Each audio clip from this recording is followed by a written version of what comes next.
Good morning, শুভ সকাল। আজ বুধবার, ঘড়ির কাঁটা ওই 6টা 10-15 ঘরে। পুকুর কলেজ আছে, পরীক্ষা, তার জন্য টিফিন বানাচ্ছি পাস্তা। সস দিয়ে রান্নাবান্না করতে গেলে আমি ঠিক বুঝতে পারি না কতটুকু লবণ দিতে হবে। আবার চামচে করে নিয়ে যে চেখে দেখবো সেটাও পারবো না। সবেমাত্র থাইরয়েডের ওষুধটা খেয়েছি, এখন মুখে কিছু দেবো না। ঘরে একটা পাস্তা সস আছে, সেটা দিয়েই পাস্তা রান্না করলাম। খুব ভালো হয় জানেন তো, এই পাস্তা সসটা খুব ভালো। আগের দিন বানিয়ে দিয়েছিলাম, তা কলেজ থেকে এসেই বলছে মা ওইভাবেই পাস্তা বানিয়ে দেবে পরের দিন। একদম অল্প পরিমাণেই দিয়েছি, বেশি পরিমাণে টিফিন নিতে চায় না। চলুন, এখনও কেউ ঘুম থেকে ওঠেনি, আমিও যোগব্যায়ামে যাব। আগের দিন যেতে পারিনি, আজকে যেতেই হবে, বুঝেছ? তাই ওদের আগে আমি রেডি হয়ে বসে থাকি, একসঙ্গে বেরিয়ে যাব। জানি না কেমন হলো না হলো। লবণ না চেখে যে মানুষ কিভাবে রান্নাবান্না করে, এই যে ভোগের প্রসাদ, লবণ তো চাখতে পারে না, কিন্তু দেখবেন লবণ ঝাল সব যেন ঠিকঠাক হয়।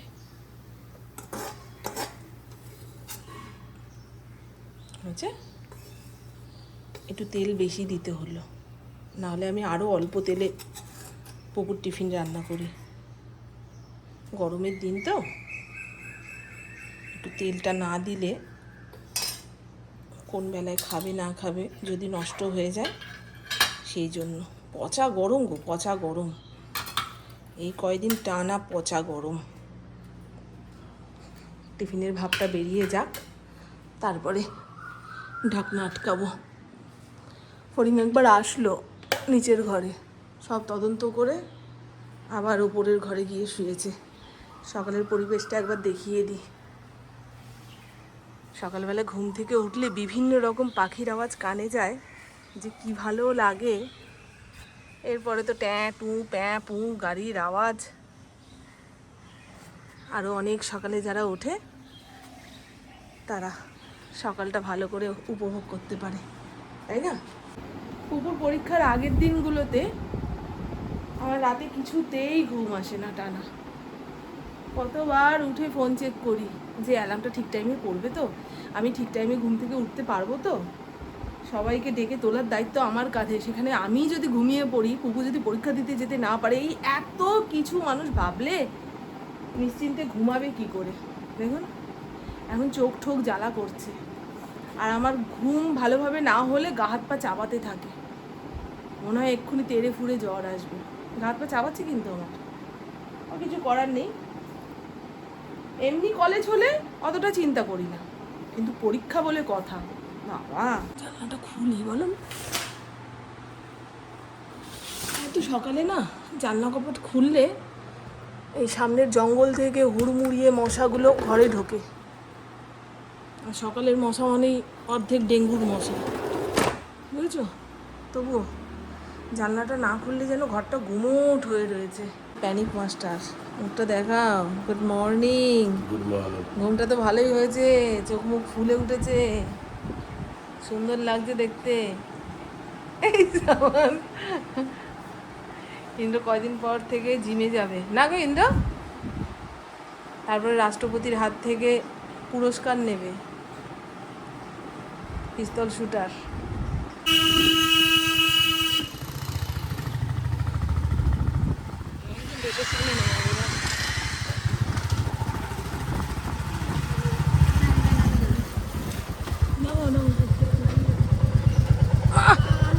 টাটা বাবাই, টাটা।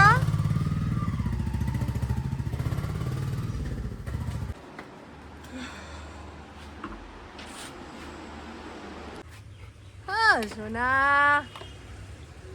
আমি বাড়ির গেটে আসার সঙ্গে সঙ্গে ওপরের ঘর থেকে লাফ দিয়ে চলে আসলো। মা এসেছি, মা এসেছি, মা এসেছি, মা এসেছি, পাখি। আর এখন কি খেতে ইচ্ছা করছে জানেন আমার? পান্তা ভাত, আলু ভাজা আর গরম গরম মুসুর ডালের বড়া। ভাবুন, আমার কিন্তু কখনো এই সকালবেলার দিকে ভাত খেতে ইচ্ছা করে না। আজকে মনে হচ্ছে থাকলে ভালো হতো, খেলে মনে হয় তৃপ্তি পেতাম। এইরকমই চলুন তবে একটুখানি চা বিস্কুট খাই। আগে এসে গামলাটা কলের নিচে বসিয়ে দিয়েছি, নাহলে ট্যাঙ্কির জল গরম হয়ে পড়েছে। আর টাটকা জলের আশায় যদি বসে থাকি, সেই 11টার পরে স্নান হবে। অতক্ষণ ধৈর্য ধরতে পারবো না বাবা। এই ঘরদোর মুছতে না মুছতে ঘেমে নিয়ে অস্থির হয়ে যাব। কতক্ষণে গিয়ে জলে ডুব মারবো, বুঝেছ? আমার ফড়িংয়ের মনে হয় গা চুলকাচ্ছে। গোনাগুন্তি বিস্কুট নিয়ে বিস্কুটের কৌটো সরিয়ে রাখা ভালো, নাহলে টপাটপ মুখে চালান। কোনো জিনিস তো বেশি খাওয়া ভালো না, না?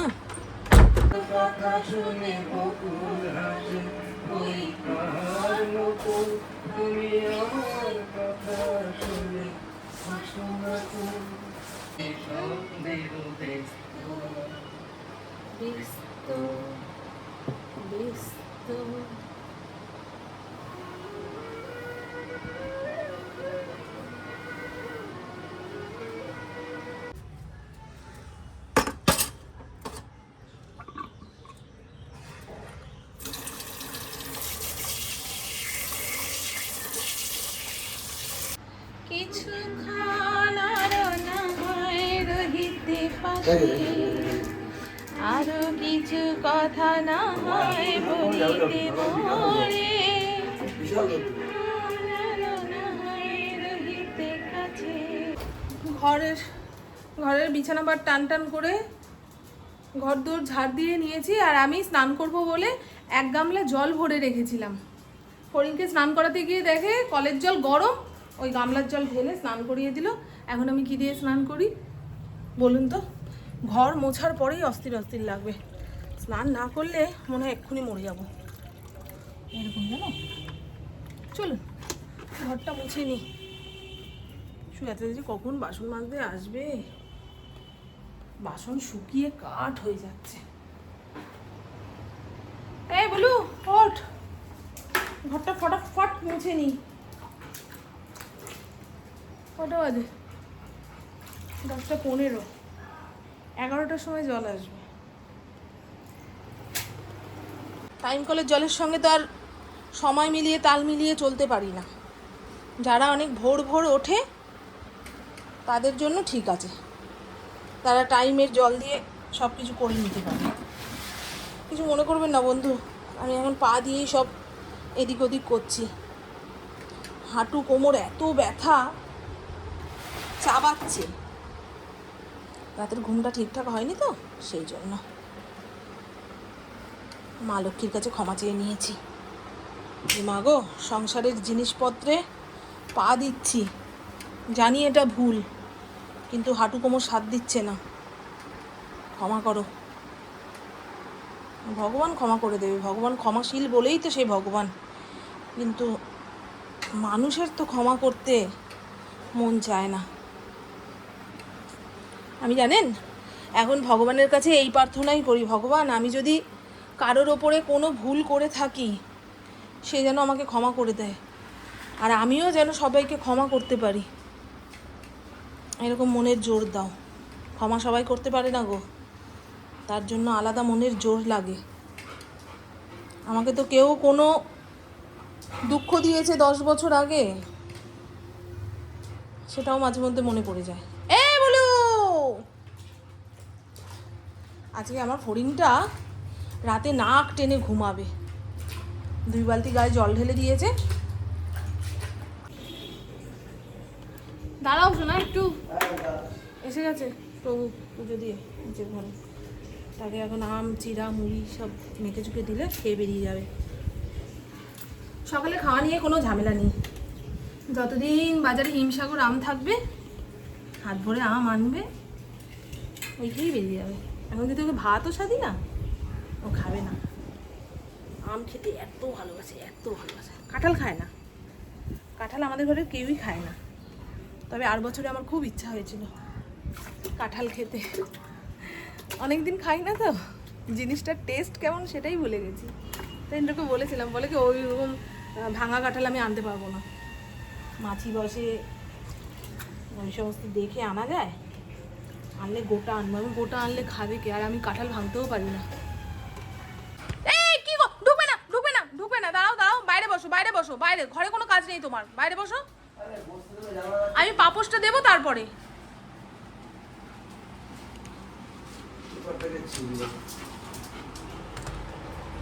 ও তো তোমাকে দেখলে বাড়ে বেশি, ওই জন্য তো আমি চাই তুমি বেশিক্ষণ বাড়িতে থেকো না। বোতলগুলোও ভরে নিলাম। আর দেখুন আজকে সকালবেলায় যে কথা বলছিলাম, মানে যেই জিনিসটা নিয়ে ভয় পেয়েছিলাম সেটাই ঘটে গেল। পুপুর হাতের সামনে ওর জলের বোতল আর টিফিন বক্স যদি না দিই ও নিতে ভুলে যাবে। আমি আজকে দিলামও, তারপরে জলটা ঠান্ডা নেই, বরফ ভরতে আসলো, এখানে রেখে দিয়েছে। এখন আমি দেখতে পেলাম যে মেয়েটা আমার জলের বোতল ফেলে রেখে গেছে। এখন বুদ্ধি করে একখানা জলের বোতল নিয়ে ঢুকলে হয়। এই হলো আর মাছ। এর আগের দিন 3 টুকরো রান্না করেছিলাম। রাতের দিকে কেউ মাছ খেতে চায় না, তার উপরে যা গরম পড়েছে, এখন পান্তা ভাতটাই সবচেয়ে ভালো লাগছে খেতে। কিন্তু 2 বেলা পান্তা ভাত খাওয়া যায় না, আমি তো খেতে পারবো না, তাই 1 বেলার মাছের তরকারি করব। ইন্দ্র বলেছিল মাছ আনবো, আমি না গো, এখন মাছ মুছ ধুতে গেলেও খুব কষ্ট। এটা ভাজা হোক, ততক্ষণে আমি চুল টুল আছড়ে, এই যে স্নানের পরে জামাটা পরেছি একদম পাতলা ফিনফিনে, এটা ছাড়বো। মাল্টি কুকারে কতগুলো ঢ্যাঁড়স সেদ্ধ দিয়েছি, ঢ্যাঁড়সগুলো কচি নেই গো, ফ্রিজে থাকতে থাকতে বুড়ো হয়ে গেছে, তাও দিয়ে রাখলাম। আমার ঢ্যাঁড়স সেদ্ধ খেতে খুব ভালো লাগে। আজকে লোকনাথ পুজো, রনে বনে জলে জঙ্গলে যেখানে আমায় স্মরণ করিবে আমি তোমাদের রক্ষা করিব। আগে ছোটবেলায় দেখতাম ঘরে ঘরে লক্ষ্মী পুজোর মতন লোকনাথ পুজো হতো। আমার বাপের বাড়ির পাশের বাড়িতেই বড় করে পুজো হতো, এখন আর অত বড় করে হয় না মনে হয়, জানি না তো, যাই না, জানিও না। চুলগুলো দেখেছেন কি অবস্থা, পুরো ছেড়ে দিলে মা সেতলা, তাও নিচের দিকটা একটু স্ট্রেট রয়েছে। তাই কি করা যায় বলুন তো চুলটার অবস্থা যাতে একটুখানি নেতিয়ে যায়। আমি স্ট্রেট করব না, স্ট্রেট করলে মুখ ঠুক অনেক বড় লাগে। শুধু এই ফিজি ব্যাপারটা এটা কমে গেলেই হবে। এর জন্য কি ট্রিটমেন্ট নিতে হবে একটু বলবেন তো আপনারা যারা করান। ভালো না, আমার চুলটা খুব খারাপ। এই বারবার খারাপ বলি তো, তারপরে ভাবি কেন বললাম, ভগবান তো মাথার মধ্যে চুল দিয়েছে, যাদের একেবারে নেই তারা কি করছে বলুন তো। তারা কি নিয়ে অভিযোগ করবে। ওটা কি কালো হয়ে গেছে, কি রোদ্দুর। এই রান্নাটা হয়ে গেলে আমি একটু শোবো। সবে 12:30 বাজে। ইন্দ্র বাড়ি থেকে বেরোনোর সময় বললো 11:30টার সময় অফিসের লোক আসবে, কোথাকার কি, ভাগ্যিস রান্নাটা হয়ে গেছে আমার। এই গরমকালে রান্না বান্না দেরি করে হলেই যেন গায়ে জ্বর চলে আসে। আর আমার কি হাঁটু ব্যথা করছে, কোমর ব্যথা করছে, এই ঘেমে নিয়ে এসির মধ্যে ঢুকছি, তারপরে মাঝে মধ্যে গা ধুচ্ছি, কতবার গায়ে জল দিচ্ছি। এই শরীর কি আর সহ্য করতে পারে গো, কি করব। গায়ে জল না দিলে যেন শান্তি হচ্ছে না, যতই জামা কাপড় ছেড়ে দিই না কেন। আমার অতিরিক্ত ঘাম হয় তো, আর যাদের ঘাম হয় তারা যতক্ষণ না গা ধোবে ততক্ষণ তাদের শান্তিই নেই। পাখার হাওয়া গায়ে লাগবেই না, মানে ঘামের পরত পড়ে রয়েছে। ধুয়ে চলে আসলাম, শান্তি। একটু আগে অফিসের লোকজন এসে যেটুকু জানার জানলো, যা কাগজপত্র নেওয়ার নিল, আমি নিশ্চিন্ত হলাম। ফরিংকে খেতে দেব, ঘড়ির কাঁটা 1:20 ঘরে। আর এই হলো আজকের রান্না বান্না। এত অন্ধকার কেন রান্নাঘরটা, এই দেখুন 3 টুকরো আর মাছ ছিল, তবে ভাজার পরে দেখি কাটা কাটা বেরিয়ে গেছে, মানে মাছের অংশ খুবই কম, কাটা দিকটাই বেশি। তা 1 টুকরো কাটা পোনা ছিল, সেটাও দিয়ে দিয়েছি। বেশ বড় টুকরোটা ছিল, 2 ভাগে কেটে এই ঝোলের মধ্যে দিয়ে দিয়েছি, ভেজে হয়ে গেছে।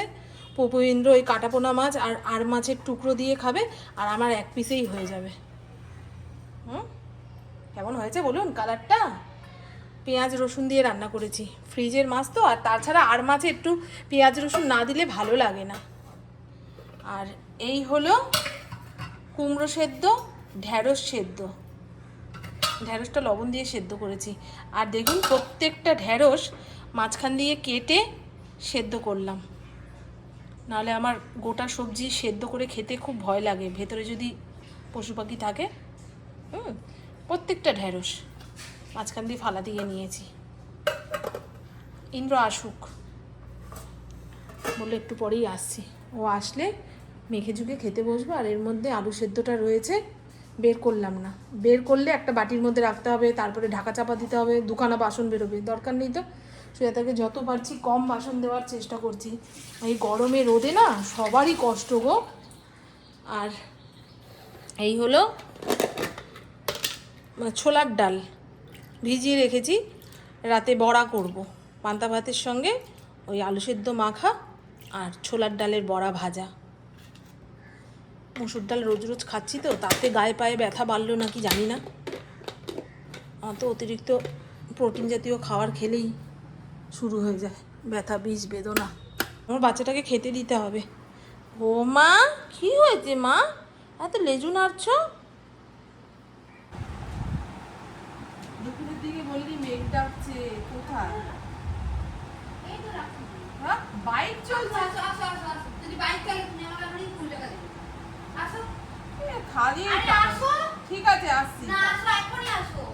এখন আসতে পারছি না দাদা, আমি উঠতে চলতে হাঁটতে কষ্ট হচ্ছে আমার খুব, জানিস।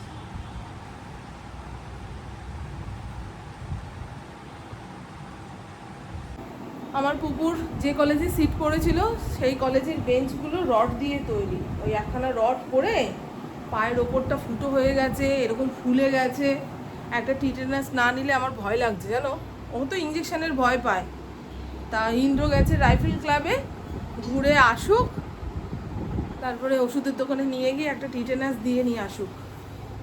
তারপরে মনে হয় ওর নিজের লোকের সঙ্গে দেখা করতে যাবে, মানে হস্তিনাপুরের বাড়িতে যাবে, ওর ঠাকুমা বম্মা এদের সঙ্গে দেখা করতে। ফেরার পথে বললাম 2 প্যাকেট বিরিয়ানি নিয়ে আসবি তো। ভাল লাগছে না, মন শরীর যেদিন একটু খারাপ খারাপ থাকবে সেদিন ভালো জিনিস খেলে চট করে বুস্ট হয়ে যাবে। মন খারাপ না, আজকে আমার শরীরটা খারাপ। দেখলি না তোর বাবা প্যারাসিটামল দিল, তোর সামনেই তো দিল। আগে হস্তিনাপুরের বাড়িতে সবার সঙ্গে দেখা করে নিয়ে টিটেনাসটা নিবি, নাহলে কান্নাকাটি করার পরে আর যেতে ইচ্ছা করবে না, কারোর সঙ্গে দেখা করতে ইচ্ছা করবে না।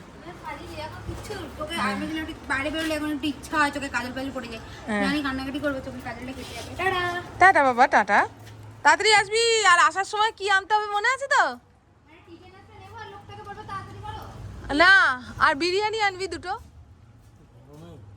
তোমাকে খেতে হবে না সোনা, গরমে তোমাকে ঠান্ডা ভাতই দেবো। আর অভিনয় করতে হবে না, তোমরা অভিনয়ে মাহির। সেই খাওয়া খাবে, আমরা যখন খাবো তখন বলে আমারও আনলে ভালো হতো। ইন্দ্রর জন্য মনে হয় মাটন বিরিয়ানি, আর আমার আর পুপুর জন্য চিকেন বিরিয়ানি। পুপু হঠাৎ করে চিকেন বিরিয়ানি খাবে কেন কি জানি, মাটন ছাড়া তো রোচে না। এর মধ্যে মনে হয় চিকেন বিরিয়ানি রয়েছে, আর এর মধ্যে রয়েছে মিষ্টি। অম্বাবচির পার্ট 1টা আমি কিনেছি, Pupu second part third part College Street থেকে এনে দেবে বলেছে। যদি মা এই সপ্তাহটা ভালো বিহেভ করে। বাবা, এই বইটা একবার পড়ে দেখবেন, ভীষণ ভালো, ভীষণ ভালো, মনে হয় হাত থেকে রাখতে ইচ্ছা করছে না, এত ভালো। ওই আগে যে বাল্যবিবাহ হতো সেরকমই বাল্যবিবাহ হয়েছে। একটা 9 বছরের মেয়ে বউ আর 13 বছরের ছেলে হচ্ছে স্বামী, তাদের মধ্যে যে বাচ্চাবেলার ভালোবাসাটা সেটাই এই বইটার মধ্যে রয়েছে। মিষ্টি প্রেমের উপন্যাস, মধুমিতা সেনগুপ্ত, ভীষণ ভালো, একবার পড়ে দেখবেন। আমার প্রায় শেষের দিকে বইটা, আর কয়েকটা পাতা রয়েছে, পড়ে নিলেই হয়ে যাবে। সংসারে কাজকর্ম করে এই ভিডিও এডিট করে যেটুকু সময় পাই সেইটুকু টাইমে আমাকে পড়তে হচ্ছে, তাহলে কবে শেষ করে ফেলতাম। তো চলুন বন্ধু, হ্যাঁ, আমার বকবক আজকের মতন এইটুকুই। আপনারা সবাই খুব খুব খুব ভালো থাকবেন, নিজের শরীরে খেয়াল রাখবেন, সুস্থ থাকবেন, আর অল টাইম স্মাইল করতে হবে। টাটা, খুব ভালো থাকবেন। চশমাটা পরলে আমাকে দেখতে বেশ ভালোই লাগে, তাই না? একটু বয়স্ক ছাপ মুখের মধ্যে আসে।